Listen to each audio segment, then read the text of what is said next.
Sir చెప్పండి, మీ నియోజకవర్గం తంబాలపల్లి నియోజకవర్గంలోనే ఈ మద్య కుంభకోణం జరిగింది, దీనికి మీ సమాధానం ఏంటి సార్? మేము చంద్రబాబు నాయుడు నాయకత్వంలో, లోకేష్ గారి నాయకత్వంలో ఇక్కడ ఏమీ జరగలేదు.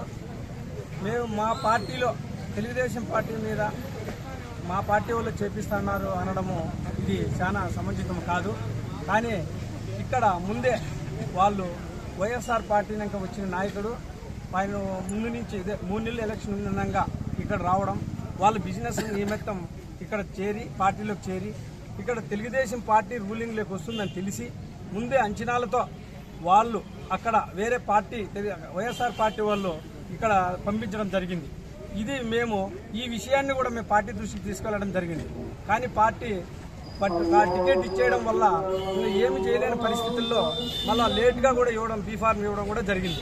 అయినా ఇప్పుడు కొన్ని ప్రముఖ టీవీ ఛానల్స్ ఏమంటున్నారంటే దీని వెనుక లోకేష్ అండ్ చంద్రబాబు నాయుడు గారే ఉన్నారు, వాళ్ళే చేపిస్తున్నారు అని అంటున్నారు కదా. మా పార్టీ క్రమశిక్షణమైన party Telugu Desam party. Telugu Desam party అంటేనే క్రమశిక్షణ పార్టీ. మా నాయకులు మా మండలంలో కానీ గ్రామాల్లో కానీ తెలుగుదేశం పార్టీ అంటే ఒక క్రమశిక్షణ అయిన పార్టీ, ఒక పద్ధతిగా నడుచుకునే ఒక సమాజం, ఒక సామాన్య కుటుంబం మాదిరి నడుచుకునే పార్టీ ఇది. కానీ మా పార్టీలో అలాంటి అవకతవకలు కానీ ఏ నాయకుడు చేసిన చరిత్ర లేదు.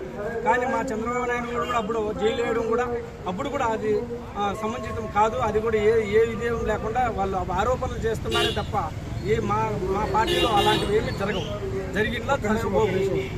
కానీ మా చంద్రబాబు నాయుడు కానీ అట్లా వ్యవహారాలు కానీ అది కానీ మాది క్రమశిక్షణ పార్టీ, చాలా పద్ధతి గల పార్టీ, పద్ధతిగా అయిన వాళ్ళు మా పార్టీని ఇప్పుడు వాళ్ళు చేపిస్తుంటే మా పార్టీ ఇప్పుడు మా రూలింగ్ పార్టీ ఉంది, చంద్రబాబు నాయుడు సీఎం గారు ఉన్నారు. మేమే ఇప్పుడు వాళ్ళు మద్య కనుక్కోవడం, అది అరెస్ట్ చేయడము అది మా పార్టీలో జరిగింది. మేము వాళ్ళ ఉండింటే ఇది జరిగేది ఎందుకు ఉంటుంది? వాళ్ళతో అరెస్ట్ చేయడం కానీ ఈ కేసులు కట్టడం కానీ ఎందుకు ఉంటుంది కదా.